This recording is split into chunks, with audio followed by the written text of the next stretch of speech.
I'm Michael, and welcome to Beyond the Screenplay.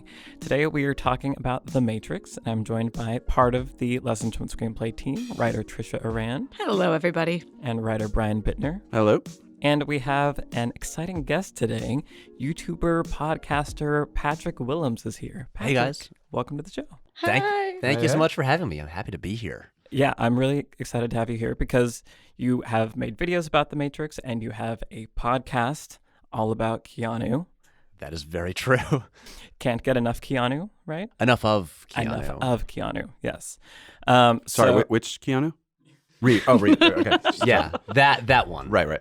So maybe, Patrick, can you tell me when you first encountered The Matrix, when you fell in love with it? Yes, I can tell you in great detail. I'll skip some of that detail. So the Matrix, I think probably for a lot of us, people of a similar generation, was a pivotal film in my life. I didn't see it in theaters because I was I think 11 and it was rated R. I knew that I couldn't see that in theaters, but I was curious about it, and I would kind of read reviews about it, and I was like, this sounds like a thing that I want to see. And then when it came out on VHS, I asked my mom if she would rent it and we could watch it, and it changed my life, I guess, to put it mildly. It's the movie that made me want to make movies. Yeah.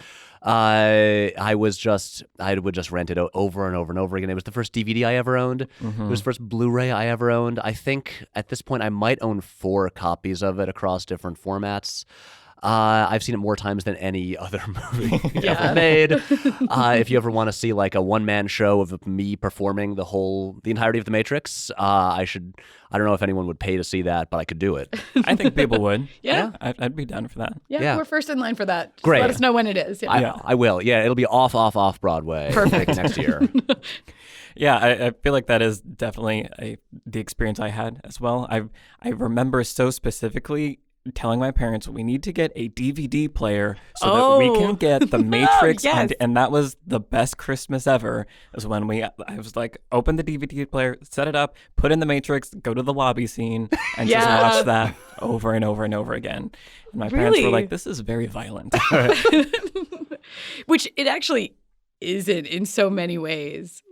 So this was my first rated R movie that I ever saw. Whoa. I know. Very conservative family. Not even in theaters, just ever in your life? Ever in my life Wow. that I ever saw. Jurassic Park was my first PG-13 movie. The Matrix was my first rated R movie. You're pretty good choices. Yeah. I did my best. Well, so the thing about The Matrix is when I was in the summer of 2000, I was 14 years old, and my friend and I went to Guatemala and spent a month there. And it was it's its own story because it's this crazy situation where we're basically unsupervised in Guatemala for a month. As 14-year-olds? As 14-year-olds, Okay. it was very Mary Kate and Ashley Olsen movie, kind of. But I remember we were in this hotel, and I came down one morning, and they were showing The Matrix on a TV in the hotel lobby in this small town in Guatemala. And I was like, what the heck is this movie? And so it was in Spanish. And so I sat down and I started watching it. And already it just within seconds just grabbed me and hooked me so hard. I've got to ask, at what scene was it when you first walked in? It was fairly early on. It was right when he's sort of getting to meet Morpheus. And so I was just my mind blown, Morpheus jumps across the building and Neo goes, "Ay caramba." No. And then about when I got back to the States, I made sure that because I obviously didn't sit there and watch it for the rest of that, but I agree. I've seen it maybe more times than any other movie. I definitely have it entirely memorized. I think I had 3 posters on my bedroom wall as a teenager, and one of them was definitely The Matrix. Oh, yeah. Oh, but to be clear, in my childhood bedroom in my parents' house, which has been left intact, Whoa. the poster for The Matrix is still hanging from that wall. Yeah. So good. Yeah. Brian, what was your experience of The It was sort of lackluster, I think. It came out the summer before, not my enjoyment of the movie, but it came out the summer before my senior year of high school, and I didn't see it till my freshman year of college. And I saw it on your T1 line in college, I just downloaded a rip of it, a DVD rip, and watched it in my room.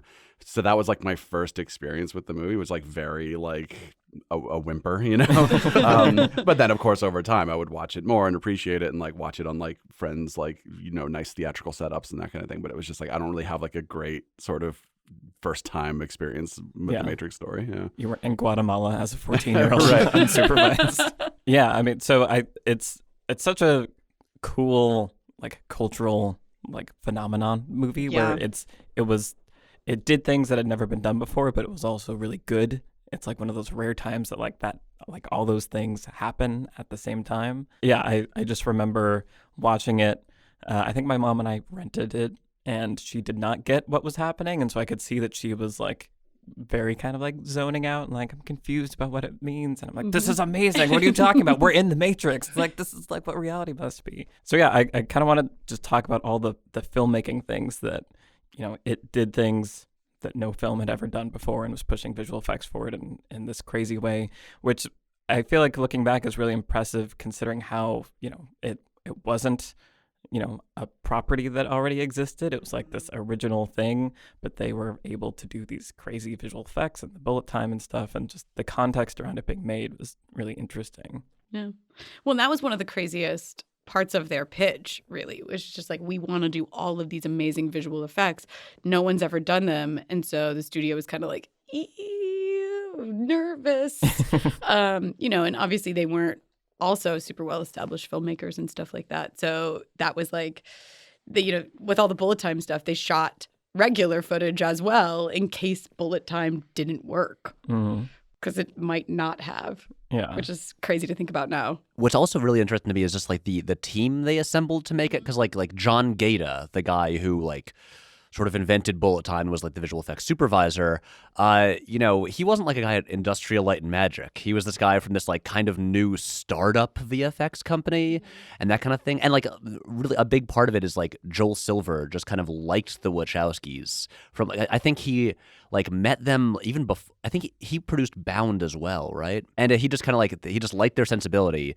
And since he was so powerful at Warner Brothers, he was able to kind of just like allow them to make stuff. Even though they were sort of unproven and untested, and just these new people with these weird ideas. Do you know if you have the book The Art of the Matrix they released years ago? A roommate of mine had it, so I don't. They took it with them when they left, but I don't currently have it. It's very cool because like the legend of this is, because again the Wachowskis never did a lot of interviews, but apparently the studio had trouble understanding the script, and they had written some comic books like for this weird Marvel imprint overseen by Clive Barker in like the mid-90s. I think one was called Ecto Kid, and they got some comic book artists like Steve Scrose, who had been drawing like Wolverine and stuff like that, to just storyboard the entire thing. And the book is great because they're all there, and it's basically like reading a comic book version of the movie. And it's so clear. It's like pretty much shot for shot.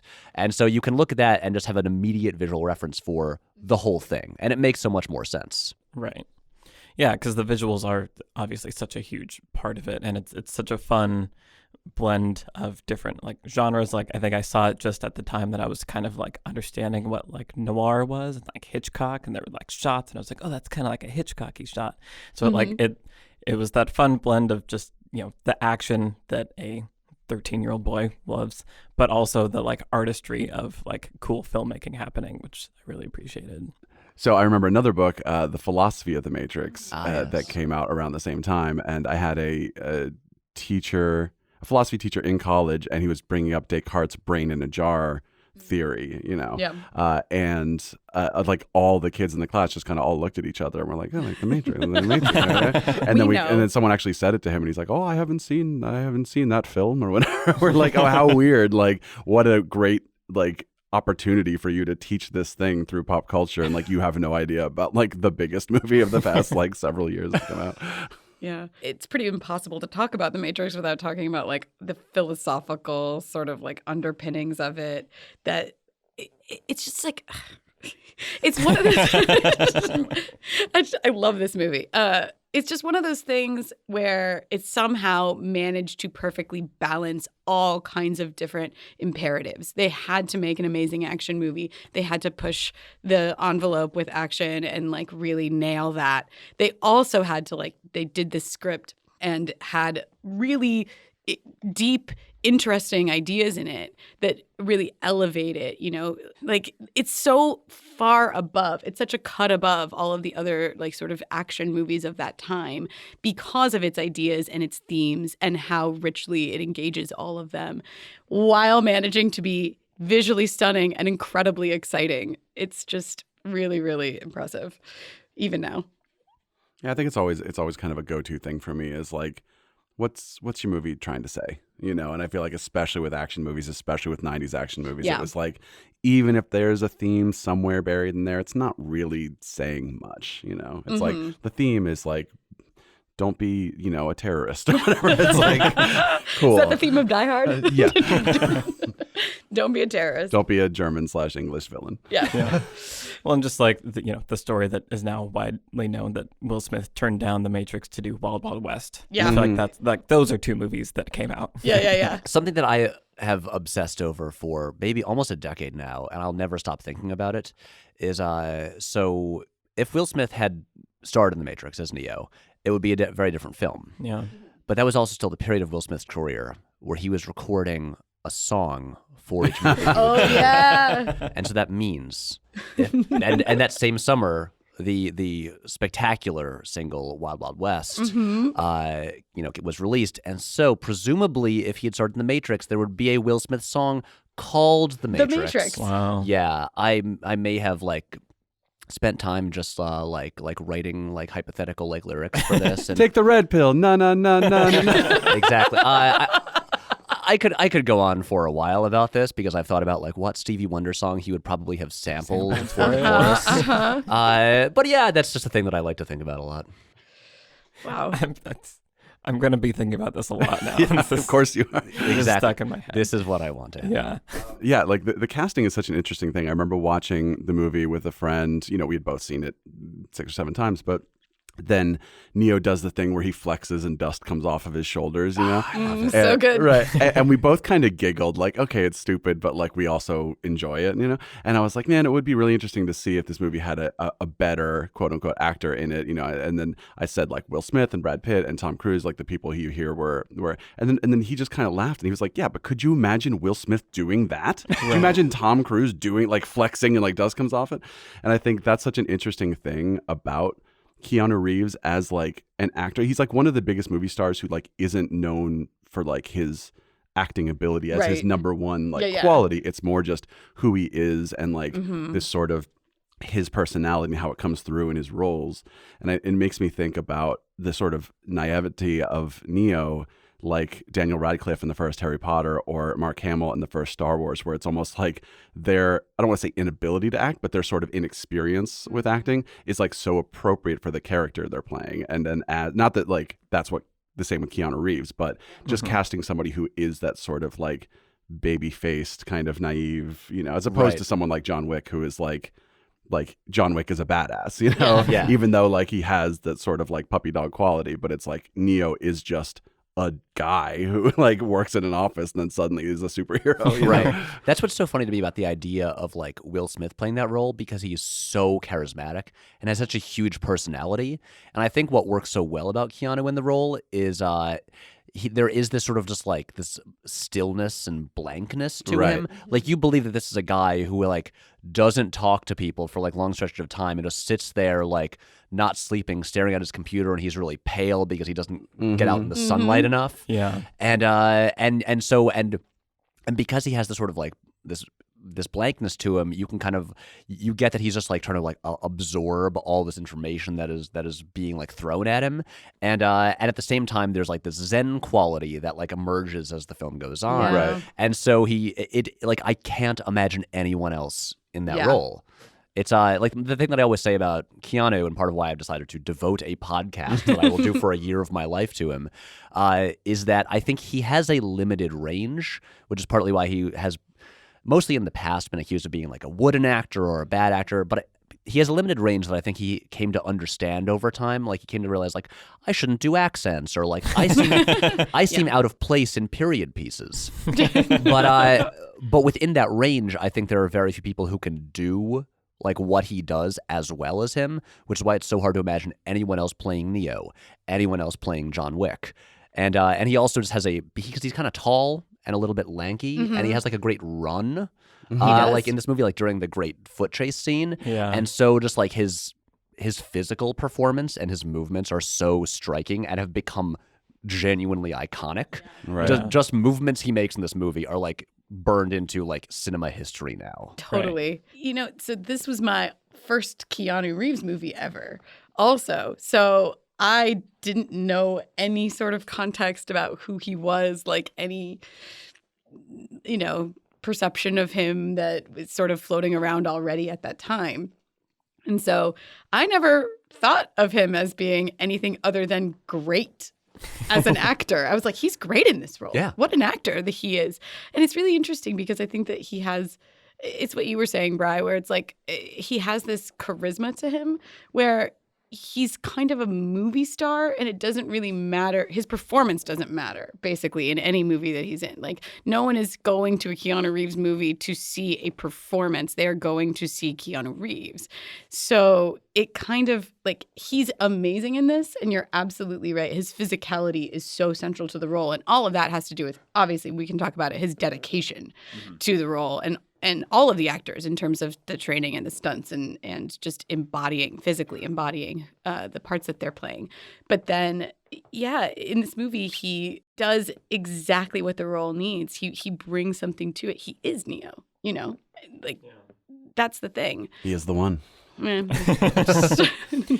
because I feel like the casting of all the characters, I think, plays such a big role. It's kind of like the Jurassic Park effect, where it's a bunch of like not big name actors that let you kind of believe the world. And Lawrence Fishburne. Had Lawrence Fishburne been nominated for an Oscar before this? For was it for Ike Turner in What's Love Got to Do with It? Maybe, yeah. Like he was the most established, I Right. think. Well, maybe him or Keanu. Yeah. I mean, I think Keanu was, definitely a name. But like Carrie-Anne Moss came out of nowhere. Right. totally. And Joe Pantoliano. Joe Pantoliano. Oh, I mean, Joey Pants. Joey Yeah. Pants has Yeah, been yeah, around he's- for, like back to Risky Business. Right. Like, Bad Boys. Yeah. The Fugitive. Yeah. He's always the guy you don't trust. Right. I never do. Yeah. What a good guy. I love him. Yeah. Yeah, I mean, that's, the sequels are another conversation, but I do kind of feel like they're missing a character like him. Yeah. Just that, he kind of, even though he's like, turns out to be like a bad guy, he kind of provides a bit of like the Han Solo energy of like, this is kind of dumb, right? Right. Yeah. Yeah. And he gives voice to the other side of the argument where everyone else wants to believe that like this thing that they're doing is like better, and it's better to be out here, not in the Matrix. And it's nice to have that person that echoes the opposite. Yeah. I feel like he and Tank, even Tank less so, they're the only people that talk like normal people at all. No, Tank doesn't talk Yeah. like a normal person. He just talks with a very specific, unique energy. Yeah, that's true. But just like being able to drop interjections into your dialogue and being animated in any sort of way. Everyone rather else than is so the gravitas. stoic. Right. Yeah. Well, but yes, speaking of Carrie-Anne Moss, who not a bad actor, but like just someone who like every role I've seen her in is that same. I have a little smirk on my face, and everything is still a very, in Memento or Jessica Jones. It's just like she's always kind of gives like Jessica the Carrie-Anne Jones, yeah. Moss performance. I mean, she's fantastic in this. Sure. Like, I'm not saying she's not. Yeah. Right. And then she has, like, because this movie like is so like the visuals are so important, like she has the perfect look. Yeah, she does. Just like that opening 10 minutes, just Yeah. like every like close up of her face Yeah. is incredible. And she's one of those people where I'm like, why didn't they become a bigger movie star? And hey, she was almost in was it David Fincher's Mission Impossible 3 that didn't happen. Oh. So who A knows? lot of that that's her own choices too, though. She's Yeah. was really specific after The Matrix about what she would take and what she would not take. And, Right. and good for her about that too, Yeah. And she also became a mom and stuff like that. She picked, she made her choices specifically in the 2000s and everything like that. Right. And then came back and now is doing stuff like Jessica Jones, which she's awesome in. And so yeah, I just nothing but respect and love for Carrie-Anne Moss. Oh, yeah. One of my favorite At all roles times. of hers is in the Mass Effect trilogy. She plays one of the. She's in that? Yeah, she plays the kind of gangster overlord of one of the like rogue like asteroid planets, and so she runs this like the whole planet is like a bar club, and she's like the overseer of it. And it's like Cool. it's like perfect for her. It's Yeah, just yeah, like yeah.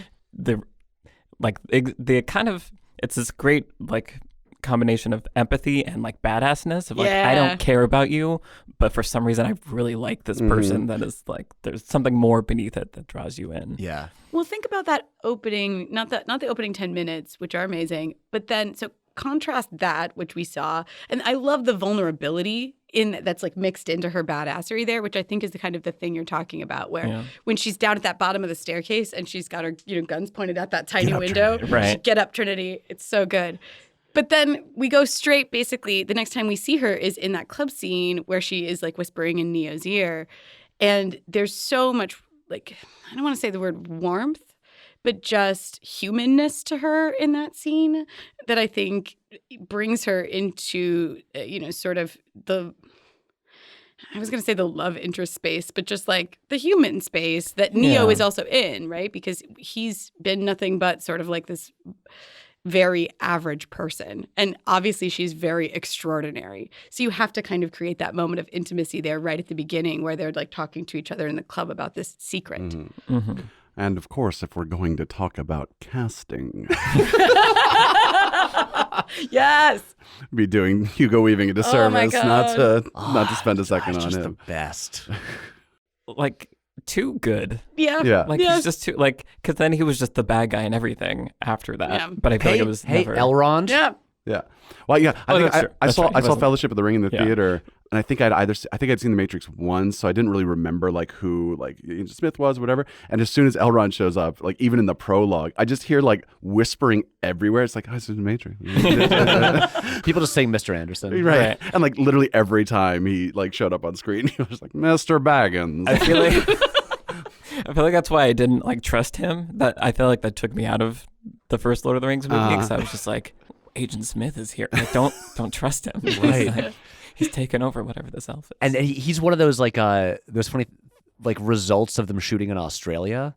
Because like so much of the cast is just Australian people, not doing Australian accents. But it's like the guy who plays Mouse, Yeah. Australian guy. It's why he ends up as Elon Sleaze-Bagano in Attack of the Clones. Matt Doran. That's his name. Yeah, Matt Doran. Want Yeah. to buy forget some it. death sticks? That guy, right? The best of all characters in Star Wars. but yeah, it's just like what's fun about it is because they shot in Australia. A lot of the cast is Australian, and so they're people that you don't recognize. Right. So it almost helps us like believe the world more because like, oh, here's all these people I've never seen before. So they are their characters. Right.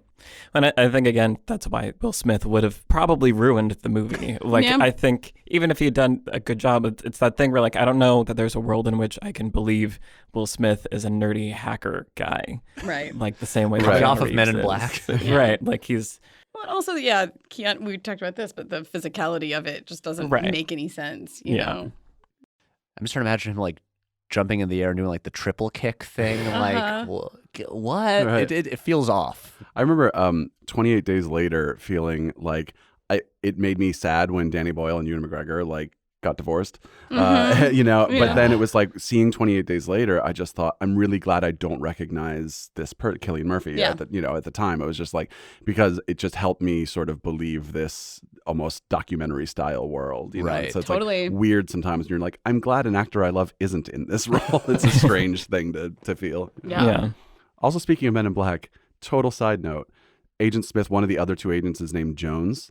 And I just always appreciated when Men in Black was coming out that the actors who played the Men in Black are named Smith and Jones. And that was like the movie poster just said Mr. Smith, Mr. Yeah, Jones. exactly. And I just feel like what an underappreciated thing that happened to happen with that movie. Yeah. I mean, there are, I'm just quoting myself from a recent video I made, but there are so many funny, just like kind of crossovers between Men in Black and The Matrix. Mhm. Just, I mean, so many of them are built around like, these secret like underground worlds, like, within our own. And then they've got the classic like black suited government agents and stuff like that.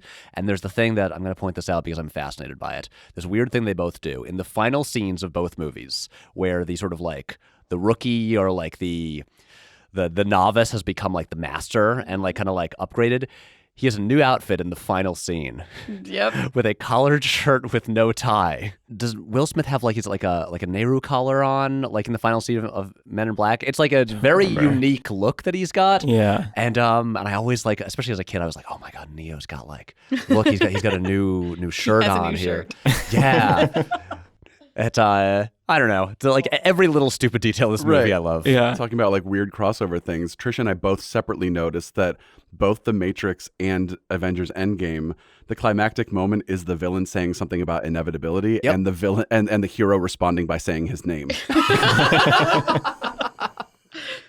I mean, it's all just like obviously archetypal myth of the chosen one, like all of that stuff. Right. That's like the main character he's Luke Skywalker. He's all the same person, you know, like the main character has to come into his own belief in himself and like realize that he is the person of the prophecy and has to do the thing and only he can do the thing. And so I'm not complaining. No, yeah. I love it. It's pretty amazing how they're able to do that so hard in this while also juggling all these other things. Yep. And that's kind of, so I think, Trisha, you were the one that wanted to talk about The Matrix and how it, conveys exposition. Yep. And doing that through all these, action scenes and all these different methods that keep you engaged in the film and doesn't just like pull you out, because there's so much that has to get conveyed in this movie. Yeah, I mean, it's like the movie is sort of a masterclass because it has so much expository work to do. It has basically like half the movie very easily could be just expository work. You have to establish all of these previous events that happened before, and you have to like figure out like all of the rules of the world as well, and all that has to be baked in there, and then the different characters like perspectives on like what this prophecy is and blah blah blah. And Neo cannot find that out for himself in a lot of ways. He has to sort of be told it, as do we. And so the fact that they are able to show us a bunch of stuff like right in that opening sequence that does right out of the gate establish so many of the rules of the world and all of that stuff. And then throughout, it's just like dropping the exposition exactly where it needs to go and not a second earlier where it would drag. I know you have some thoughts on this as well, probably, right? Oh, I totally do. Can you please? Yeah. Well, okay, so I think the opening 10 minutes, like the sort of Trinity prologue is so essential to this. Yes. Because it tells us nothing. But it actually tells us everything in the dialogue between her and Cypher at the top. It does. We just don't know it. Right, exactly. Yeah. It's all there, but we don't know what it means yet. But essentially, like watching the opening 10 minutes, like, there's no exposition. It's just like a little short film about this woman who did something illegal. Cops try to arrest her. She has superpowers. The FBI agents have superpowers. She's talking to people on the phone. We don't know who they are. She seems like she's maybe a bad guy, but we like her anyway. She runs to a phone and disappears. But essentially, like, we watch this and it's exciting. It's like, like gorgeously staged and shot and everything. And we just have a million questions. We just have like this whole like laundry list of questions that we want answered. Like, who is this? What does that mean? How can they do this? What is any of this? And so like we just want to know everything. And then the movie eventually gives us all the answers, and they're like more satisfied. And like it earns the giant, because it does do the giant exposition dump. Right. Where Morpheus sits down and is like, yeah, here we go. Here's what the world is. Here's how all of it works. Here's what the Matrix is. And at that point, we're so like starved for this. And the answers, like, they're compelling. And also, a big part of like why I think the exposition dump works is that like there are visuals to all of it. Yes. And so it's not just someone just talking and just dropping a bunch of information. It's like we see all of it. And so it's just so satisfying because we've been waiting for these answers, and then they come and they're better than we could hope. I mean, it also does, you could frame it this way, or you could think about it as being like exposition first and then logical sort of extensions of the rules that are already established. Or you could think of it as being like setups and payoffs. But like something with the EMP, for example, they set it up really tightly, quickly. There's tension. And they don't end up having to use it then, but it comes back right at the end. And then even right at the end, there's another logical sort of extension of the rule of the EMP that they drop one line of exposition in, which is we can't use that until he's out.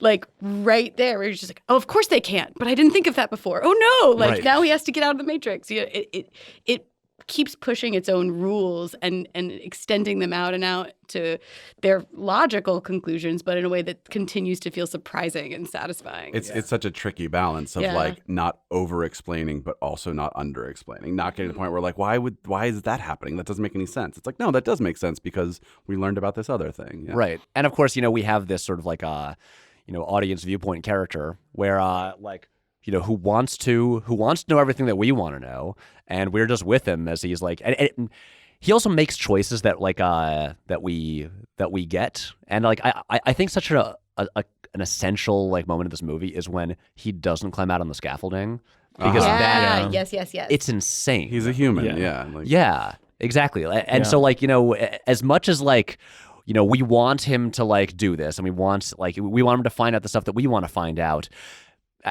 There are limits to what he's going to do, and I think that's really essential. I do want to also point out one thing. Like, there's one line of dialogue that I think is one of like the masterstrokes of this movie, especially. You'll know what I'm talking about, especially when it comes to the marketing campaign. The fact that they wrote the line, "No one can be told what the Matrix is. They You have to see shown. it for yourself," and.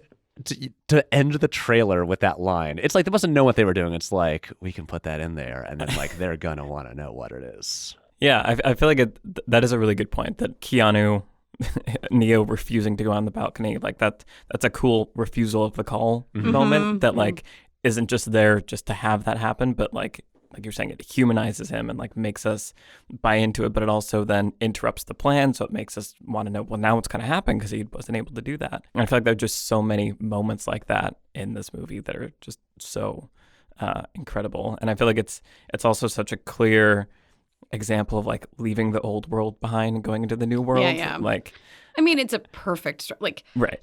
I've lectured on, like, there are certain movies that are, if you really want to dive into, like, classical structure, like, Wizard of Oz is one, Disney's Beauty and the Beast is another. This is the third one I always talk about. Like, you can really, the beats are, like, on the pages, the exact pages at the exact minutes. You can pause your DVD and be like, this is 15 minutes in, the refusal of the call. This is 30 minutes in, leaving the world behind. Like, it goes through those, not, I think, because the Wachowskis were trying to do that, but just because it is this archetypal mythic story. And so it fits perfectly into that archetypal format and obviously is executed masterfully. Right. It's so organic how it, unfolds. And there's so many moments where multiple things are happening at once. Like I think, Trisha, you brought up that, in the dojo sequence when Morpheus is fighting Neo, we're watching an action scene, which is awesome and cool, but Morpheus is also like expositing to us about things we need to know and like telling Neo, like, these are, blah, blah, blah, blah, blah. You're going to learn all these things. And then we also have back on the ship, everyone watching and reacting to it, which is like fun because that's like, we are them also, we're the audience watching it, but the way they are reacting is revealing character about them. And so all these things are happening all at once in the midst of an awesome action scene. And the way they're reacting tells us something about Neo also, because they're like, oh, he's fast. Oh, but he didn't make the jump. Like, it's like, okay, there's potential here, but it's not just he's magically the one all of a sudden and that kind of thing. And it's like we're learning that through them watching through the screens, basically. Yeah, that there's so much doubt about whether or not he is the one is very effective. And when goes to see the Oracle, and he doesn't believe it. Right. I think that is so essential and what makes it so cool. And I feel like it's almost like I noticed a lot of like horror movies that I like a lot. The first, half of the movie is just about like the setup and kind of getting you into the world. And then the midpoint is when things really start happening. And I feel like this is an interesting like kind of action version of that, where the first half is just building up this world and getting you into it. And like the story's moving forward, but it's not until the like halfway point that things like the tension, the bad guys are coming now. And it really, I feel like that is an underused technique where I feel like you can make a really good first half of the movie that then makes the second half like explosive and so much fun, because the second half feels very different than the first half. It's a different movie. Yeah, in a lot of ways. That first half, I mean, a thing that always amazes me about The Matrix. I feel like it's almost like a perfect sort of film school, or like you could just you could do like an intro to film class just using The Matrix, because it's like the opening 10 minutes. It's like, okay, so here we have here's like it's nods to like classic like 1940s noir. Here is like our German expressionism shot. Here is our our Vertigo shot, stuff like that. Here's the John Woo moment. Here's like each of these things, and then like the scene where Neo goes to meet Morpheus. It's just like gothic horror. Yeah. Just like the way like the rain is falling off the building, the lightning strikes to like reveal him. It's like the amount of like, I mean, the obvious references people always point to are like, oh yeah, so like kung fu movies and anime and John Woo, but it's so film literate. Yes, and yes. there's so much in there, and which I think often gets overlooked. Yeah, and the production design. I mean, this movie, let me double check, but okay, so it did not win for production design. It won Oscars for visual effects, editing, sound, and sound editing. Yeah, 4. It's pretty good. 4 Oscars for this movie, which all of which are mightily deserved. But also the production design is incredible. Like every single, like, think about that scene you're talking about with that like abandoned, like the mansion, the room with think about how iconic Morpheus's red chair is now, right? That's straight brilliant production design. Like all of the contrast between like the Nebuchadnezzar with the wires leading to everything and all the metal and the joints of the metal and all of that stuff. I'm once again going to recommend that Art of the Matrix book, which I think is out of print. But because for all the real world stuff, they got Jeff Darrow, who's this great comic book artist who had not worked on movies before, I think, to just design all of it. And in this book, they have these like fold out pages, and it's just his pencil drawings. And it's like they took every little line he drew on these like really, really dense pages and just made it into live action. It's just this like insane sci-fi stuff that's translated exactly from the page. Think about how scary the Sentinels look. Yeah. Like the design of that is just, and like how gross the pod is when he wakes up in it. It's like dirty and smeary uncomfortable and gross. looking. Yeah. It's really good. And just what a, I guess not really a pun intended, but like what a rude awakening that is, because to that point in the movie, we haven't seen anything that resembles that at all. It basically just like switches genres hard in like a second. Totally. And that's kind of what I'm always impressed by in that moment, is that it works, because I feel like it comes just at the right time where you're allowed to do that and like introduce something completely different, and just the momentum behind like the build up to it, and then the momentum, it's just like this relentless like reveal of thing after thing that just keeps you in it. And it's like, okay, this I guess is also the world of this movie. And yeah, I feel like it nails that so hard. And that it takes time for Neo to like pick him up in the ship, and then his muscles have atrophy and all this stuff that I feel like I appreciate when movies take the time, allow time to pass in a realistic way and let us settle in and why things have happened. Because that point when he wakes up in the pod could like if the groundwork hadn't been laid for like the half hour or so before that could so easily be the moment that people just check out and just like, what is this? Right. Like, this is nonsense. Yeah. Because the more you're asking yourself the question, like by that point in the movie, there's no one's leaving the theater. No one's going, I don't care what is going on. You know, it's like, please tell me. So every little clue that you get from when he wakes up until, after he wakes up, I think it's 20 minutes of exposition. Yeah. You know, other than like some quick little scenes and stuff like that, it's basically just 20 minutes of like, here are all the answers to all the questions. But it's like they spent the first 30 minutes of the movie telling you nothing. Yeah, getting you so invested that by the time he wakes up, you're like, cool, I'm here for it. Like, let's go. The pacing is, this is all just related to everything that we've been talking about, but just the pacing and the confidence to not explain and not explain and not explain. And even when we get that exposition dump right there, sort of at like minute 35 or 40 right there, like there's still plenty we don't know, because there's still plenty Neo does not know. Like, what's the Oracle? What is the Oracle? We've been hearing one? about it. Yeah, exactly. And then and that was sort of like one of the things that I can't get over with this movie is some of those moments where they give you a piece of information 2 seconds before you need it. So like the moment where Cypher is like, I'm going to unplug them and they're just going to die. is 2 seconds before he does exactly that, where you're just like, wait, no, what? And you can't, the moment with the black cat is another one where I just love it so much. He's like, deja vu. And she's like, that's a glitch in the Matrix. We're all going to die. And I was like, right now? Like, it was just a black cat. They give you that information only right when you need it. And also, there's the great line from APOC, which is, I hope the Oracle gave you some good good news. Yeah. It's so good. I also it's such a subtle thing, but I like the cat shot because you see it from 2 different camera angles because Neo has moved from one staircase to another. Yeah. And it's just it's such a simple thing, but it lets you know oh, you're seeing the same thing, but from a different angle. And that's weird. It's just it's enough to feel off, Yeah. Which is not actually what deja vu is anyway. Sure. Seeing a cat walk by twice is right. not really it. That always kind of bothers me. But how do you convey deja vu? But I think that was one of the fun parts about The Matrix too, is that it introduces these ideas that that can make you wonder if you're in the Matrix.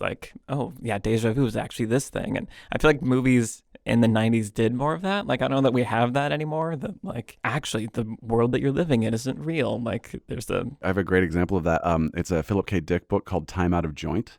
And fast forward, you find out that this nice 1940s world is actually a simulation that people are unwittingly living in, and the year is actually 1990 something, and they're basically it's not the Matrix, but it's kind of we're at war with the moon, and the people in the simulation are helping come up with the coordinates to stop missiles. It's all this crazy stuff because it's Philip K. Dick. That sounds amazing. Yeah. But yeah, it's a fun read. But the really interesting thing they did was the main character goes into a closet and he goes to pull a string to turn on the light, and there's no string there, and it's a switch, and he comes back out and he says, when did we change? And they said there was never a string there. And he's like, oh, okay, I don't know why I did that. And you start to realize he's remembering his past life, but it's so cool because the way it sets it up is those things that we actually experience in life. It's the Mandela effect. Okay. Yeah.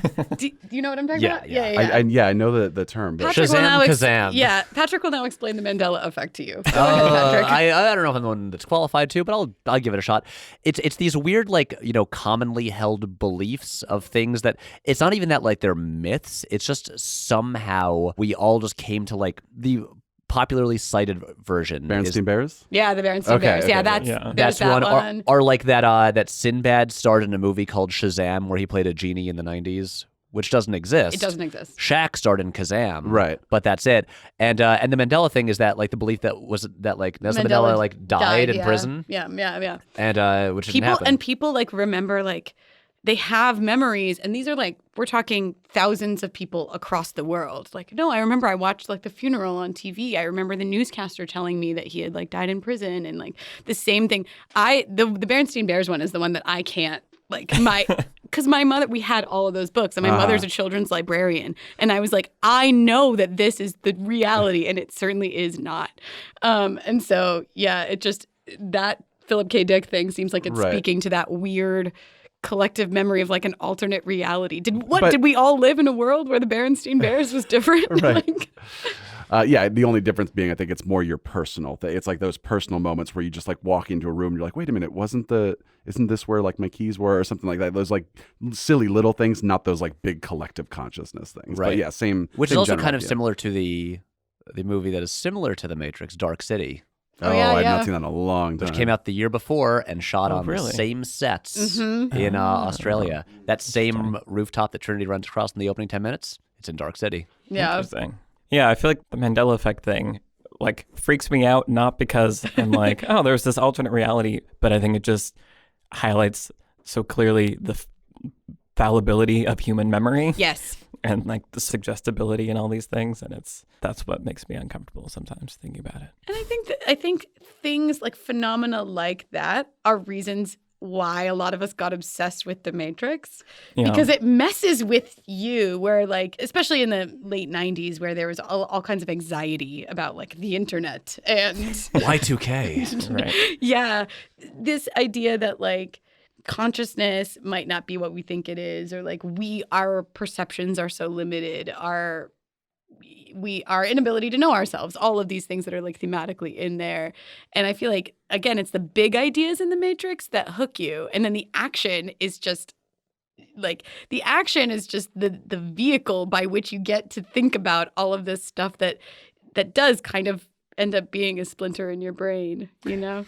Driving you mad. Driving you mad. Yeah. I think also like it's fascinating. We talked about Minority Report a couple months ago, and these movies that sort of like they become the collective consciousness of how you talk about something. To this day, I've probably in the past 2 weeks was like explaining something to somebody. I'm like, yeah, it's hard at first, but eventually you start to see the Matrix. Like just like that's just like a term that we use nowadays. If you're whether you're talking about like story structure or like a spreadsheet or whatever, it's like you get to the point where you can look at something and just sort of get it. But it takes a while to get there. And it's like, yeah, we say see the Matrix. The more AR comes up and stuff, people are like, oh yeah, Minority Report. Like obviously Star Trek's like the big one of those, but it's like these things that just have stuck in the collective consciousness of like now we talk about things in terms of this one movie from 20 years ago and everyone still knows what you're talking about. Yeah. And I just find it fascinating, the idea that we could all be in a simulation and there's no way to know. And there's even, depending on what people you ask, you could argue that there's a very good chance that we're in a simulation. Michael, this is where you reveal that you're like a Matrix truther. Surprise, but yes. We got a lot of questions on Twitter and from patrons, and we'll address most of them in our patron Q&A. But the one I think would be fun to do here is, would you take the blue pill or the red pill? Trisha, you want to go? Because you're shaking your head. I'm shaking my head like, don't ask me, Michael. Exactly. I mean, I have to say the red pill, right? Like, I'm also the kind of person that would, because if you really think about that choice in like a realistic way, which is less fun to do, but like if you think about that choice in a realistic way, it's insane to take either one. Guys, don't take pills if you don't know what they are. You meet a weird man in an abandoned building and he's like, here, take a pill. And you're like, yeah, that seems good. A man who's wearing sunglasses at night indoors. They are the coolest sunglasses. Oh, they're so cool. Yeah. I like really wanted those sunglasses. I spent a lot of time like buying sunglasses after the Matrix came out, Didn't we all? hoping it would make me look cool, and Yeah. it never did. Yeah. Also the way he puts them on. Right. Just Just Yes. there's no like the back that just sits on the nose. That's a thing. Sorry to derail the No, go, conversation. go. Yeah. But so many little things in the Matrix. It's like they took a common things with a slightly unique like visual twist, where it's like Morpheus's sunglasses. They have no like the wings that fit over your ears. The cell phone that we all wanted, Yeah. where the mouthpiece pops out. The car. The car is They so pick- cool with the suicide doors. Yes. So cool. Just these little things that like me as an 11-year-old just watched and I was like, that's a cool car. The trench coats. The coats. Yeah. They just would always pick like the unique like everyday item that would just stick with us. Production design. I also so like good. like the fashion of the real world. Like I like Yeah. those like tattered, oversized shirts and stuff like Yeah. that. I do I like that too. just as much as the. They're all frayed. Uh-huh. Like, yeah, it's really cool. Yeah, they're all pulling them off too. Oh, and totally. Yeah. Yeah. No, but I would take the red pill. I'm the kind of person that like if there's something more exciting and dangerous and I probably shouldn't, that's the one I usually pick. So Morpheus has not in any way explained what those pills are. He just takes them out of like sort of this silver cigarette case and is like, here they are. You want to know how deep the rabbit hole goes? I do. What about you, Pat? I'm not proud of this, but probably the blue pill. It's like the idea of like getting bad news, which is kind of what the red pill is. It's like, ooh, I might find out things I don't really want to know. Ignorance is bliss. The steak is juicy and delicious. Oh, you're Cypher? Yeah, well, no, I'm not gonna murder my friends. I'd rather just sleep in a comfortable bed, even if it's not real. But Okay. I can believe it's real. Yeah. That's probably being honest. That's my answer. I'm gonna get on board with you there. Yeah. I think the blue pill is the safer choice for sure. I mean, and I think what you were saying, Trisha, is that Morpheus really does not provide you with enough information to make Not an in any way. educated choice. So I feel like that's what I also like about Cypher is like I get it, I empathize with Yeah. that. Where it's like, oh, this is what the red pill meant. Like if you had told me that, I would not have taken it. Like this is kind of BS that you made me do this. Yeah. So yeah, I think that's just. It is an interesting idea to think about of like, is it better to live in a fake world where things are better or the real world where you might die? for me, it's like I'm 100% red pill, like because I want to know the truth of everything. Like that's my nature. So the question for me is not whether or not to take the red pill. It's whether or not to not kill your friends, but whether or not to like be allowed to be put back in where you don't remember anything, like if you're miserable, And I was thinking about it and I thought, well, it's not fun. Like if you're, suddenly famous like an actor, Mr. Reagan, because some reason he wants to be Ronald Reagan. Someone important. Yeah, someone important. Like that's not necessarily fun to just like, oh, suddenly I'm like rich, but I don't remember anything. I think it's like more fun to like know that you're controlling the world. So it's like I would be like the get me a date with the woman in the red dress kind of person, where it's like I want to know what the real world is, but also be able to kind of go on vacation in the Matrix, and like even like if in that program I can like make myself forget about the real world for like a day or something, but then come back to reality. Like I would probably want to walk that weird middle line. If that makes sense. So it's the Hannah Montana answer. You want the best of both worlds. There you go. Cypher's an interesting character because he is relatable in the sense that there is something so, they go to great trouble to make the real world unappealing. Like the food looks so gross. The food is really troubling. There's that one. There's the cut from the steak to like the goop that they're squeezing out of the tube. Yeah. So they do all of that, and I think they do lay enough groundwork where you get why Cypher would be upset or dissatisfied, obviously, with his life. I don't know if there's enough, like, he does seem to be more ideologically angsty, like angry at Morpheus for a philosophical reason that I'm not sure is ever exactly clarified. But I don't know. Do you have any thoughts? I think a bit more of that. I think there's some more light shed upon that in Reloaded, actually, because that's when you see, like, back in Zion, like, Morpheus is kind of like this like religious fanatic, right. And a lot of people don't feel like no one feels as strongly as he does, and so Cypher ends up on this ship with like the most extreme guy who's all about believing this one thing. That's while I have like incredibly mixed feelings about Reloaded, I think that's an interesting thing they add to it. I really appreciated the doubt of Reloaded. Like that, like I kind of defended that movie when we saw it because I was just like, I really like that they're putting the doubt in our minds. Which then the third movie was like, nah, he's the one. It's fine. Right. Yeah. But if you do think about it objectively from Cypher's perspective, like Morpheus believes that there is a prophecy that some dude will be, and they've clearly like tried to find this person like before, and like they've gone through this process, and it is a kind of insane idea that there's just a magic person that you're going to find that will save the world somehow. Yep. And I like that they do a better job than some other stories that lean into this archetype. Like, think about Harry Potter. Harry doesn't have to believe he's the one, essentially. Literally everybody around him believes it. Dumbledore believes it. Every other person in the wizarding world believes it. His belief is irrelevant to his role sort of as the one. And I like that this movie, going back to the doubt part, all of it is about Neo's doubt. The other characters' beliefs about whether or not he's the one matter plot-wise, but not as much as Neo's own belief about whether or not he is the one. And the entire arc relies on that. And I think that's why the ending feels so earned. And also he just flies away and there's Rage Against the Machine. It's like, great. No problems with that. It's like the best ending. Yeah. Yeah, with the best while also the most on the nose music choice imaginable. Wake up. By Rage Against the Machine. Yeah. Yeah. But it's perfect. And the way they time like the camera movement to the song, it's unreal. It's one of those moments that's been put on film that is just perfect. Like everything is just working and perfectly I'm endlessly together. obsessed with the barest hint of like the fourth wall breaking smile at the camera Keanu Reeves gives. It's like barely detectable, but he looks in the camera and there's like the tiniest twitch. It's perfect. Perfect. Matrix. Good movie. The best. Good movie.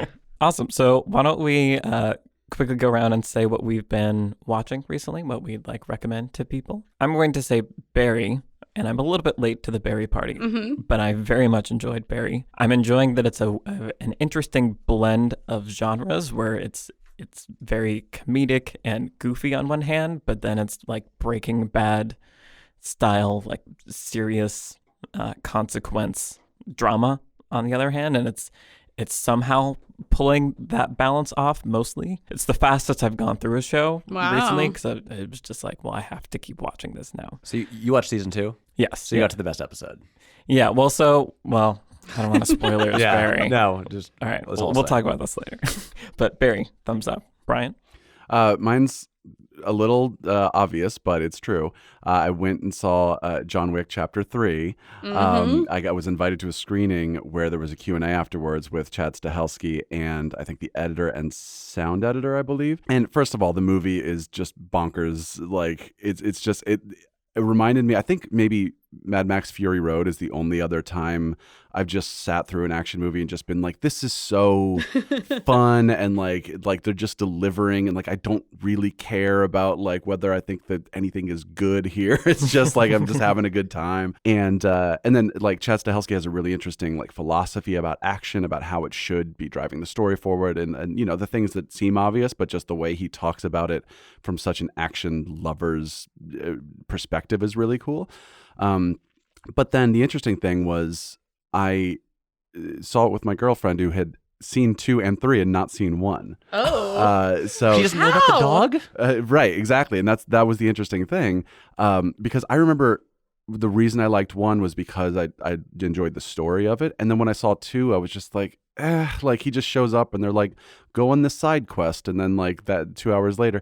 And 3 sort of did a little bit more with story and sort of making you care about the character. But it was also just so much fun that it kind of got away with it. But then she and I went and we watched 1 the other night, John Wick 1. And it was cool because just in 20 minutes, she's like, okay, I get it now. And I thought about movies like John Wick and Taken where only have 15 minutes maybe to get the audience invested. But once they're invested, they're just like, go kill everyone. Like, Kill them all. Yeah. I think the best example I can think of is Laura in Logan, Daphne Keene's character, where she and Logan like just start like murdering people at the end of the movie, and it's like so emotionally satisfying in a way that I'm not sure that I'm comfortable with. But it's like I love watching you kill these people so much, but it's because you really made me so emotionally invested in the characters and stuff. So yeah, it's just an interesting kind of study on storytelling. Well, I know you recently talked about the John Wick movies on your Can't Get Enough of Keanu podcast. That's true. But they're so fascinating, like culturally as like a phenomenon, as like a moment of Keanu's career and like their popularity and how successful they've been. I mean, that's some nerd stuff that I'm really into.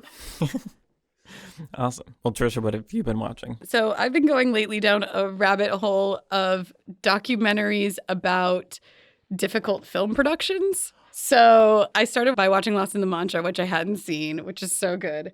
And then I watched Burden of Dreams, which is about Werner Herzog making Fitzcarraldo in the Amazon, where he like had to, the movie came out in 1982, but he had to like pull a steamship over a mountain to do this movie. It's like, and Burden of Dreams, the documentary about it, it's just like, it's a nightmare from start to finish. Like, and everyone is insane. Klaus Kinski plays the main character in that movie, and he's out of his mind. And Werner Herzog is out of it. It's like, because Werner Herzog is always out of his mind. Yeah, it's a really interesting doc. But then the one that I've watched recently is Full Tilt Boogie, which is about the making of From Dusk Till Dawn. Oh, wow. I haven't seen this. It is really interesting. So Full Tilt Boogie came out the year after From Dusk Till Dawn. So it came out in 1997. And it's sort of like peak Tarantino at his most like, I am the best indie filmmaker you have ever seen. He's like sort of very Ozymandias about like all of it. And they're like shooting out in the middle of the desert. It's, you know, over 100 degrees. They like set the saloon set that they built. They like accidentally set it on fire. God. And the production designer's losing their mind. And then like everyone is partying at this random like bar in the middle of the desert. And like Clooney's there and he's only done, like it's his first movie, right? He had only done ER. And so it's just like, the thing I like a lot about Full Tilt Boogie is that the name. Definitely that. But also, in a lot of these docs, the documentary filmmakers are sort of following around the directors, right? They're like, here's this auteur. I need to follow him around. And like, to get into his mind and see his thought process. Full Tilt Boogie is not about that. It is mostly about the below the line people. So like two of the main sort of characters in it are Clooney's assistant and Tarantino's assistant. And like the camera follows them around and like follows the crew around and all the like stunt people and they're like weird vampire makeup and stuff. It's interesting and it's a good watch. That's one of the things I liked about the Game of Thrones making of documentary that they released after the finale is that it's about, you know, the like costume designer and one of the extras. Cool. And like, you're just like following them around. And I feel like it gives a much better picture of what it's like to make a movie or a show and like actual life on set. Totally. Still can't watch From Dusk Till Dawn without just wishing that like the first 20 minutes or 30 minutes was what the movie was and not like now it suddenly becomes like goofy. Like It is two different movies. Yeah, it really is. I love John Hawkes at the beginning of that movie in the like I forgot he was in store. that. With, He's great. Oh my God. Yeah. Michael Parks. Yeah. It's really good. Patrick, what have you been watching? I realize what I'm going to mention is another sort of movie that is two movies in one. So recently, this past weekend, because there's like a 4K restoration of it at the Metrograph in New York, where I'm from. I went to see Takashi Miike's Audition, which is a movie I love that I hadn't seen in years. And I got to see it with friends who had never seen it. And it's a great movie to see with people who haven't seen it. And it's not a movie for everybody. It's intense, but it's fun because, like, you know, Takashi Miike, this, you know, prolific Japanese director who's, you know, I think he's made over 100 movies now. And a lot of his movies are like sort of gonzo, like ultra-violent Yakuza films and stuff like that. And Audition, which is 20 years old, is pretty restrained for him. It's like the first, without getting into too much spoiler territory, the first half is very much a sedate, kind of like a sort of funny romantic drama. Have you guys seen it?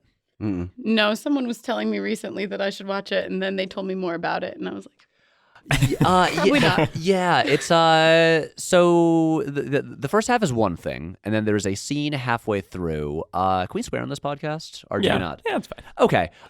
There's a scene in the middle of the movie, right in the center, where it immediately turns into a deeply fucked up film, and then it escalates to a harrowing final 20 minutes or so. That I looked around and saw like people in the theater like hyperventilating and like losing their minds because it's hard to watch, but it's a really like fascinating horror movie, and it's also fun to see like a sort of, I guess, like gear shift movie is what they're called sometimes, where it's like From Dusk Till Dawn, it suddenly in like one moment it changes genres pretty much, and it's very restrained and builds to a kind of gonzo finale, but like if you're up for that sort of, I guess, extreme kind of thing, I think it's really fascinating. It leads to like a lot. It's beautifully made, and really leads to like a lot of just interesting discussions, and you can like.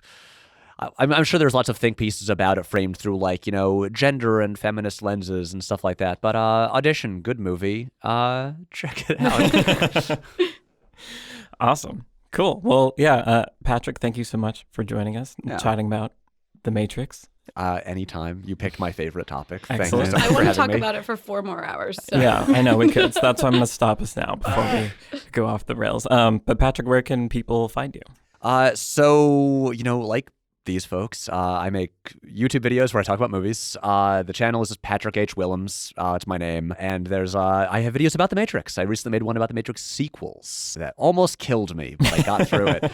And then I recently launched a new podcast that I co-host with Matt and Jake Torpy back in New York called Can't Get Enough of Keanu, where we explore the entire filmography of that great, ageless, enigmatic Canadian actor, movie by movie. We begin with the John Wick trilogy and then jump back to the beginning of his career and work our way through.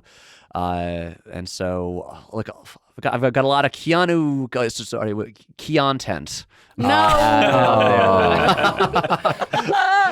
I'm so sorry. I'm always here for the puns. Yeah. And so that's out, you know, on all the podcast platforms. Yeah, awesome. And we'll have links in the show notes. to Yeah, if all I could that, plug for really sure. quick your Matrix sequels video, I was telling these guys, like, I really appreciate that instead of just saying, let me show you how I can rewrite this, you're like, let's use as much of the original content as possible, but sort of restructure it in a way where it actually follows logically. And I think that's so refreshing, especially post Game of Thrones season 8, where it's like everyone's just like, here's how I could have done it completely better. You're like, no, I like so much of what they did.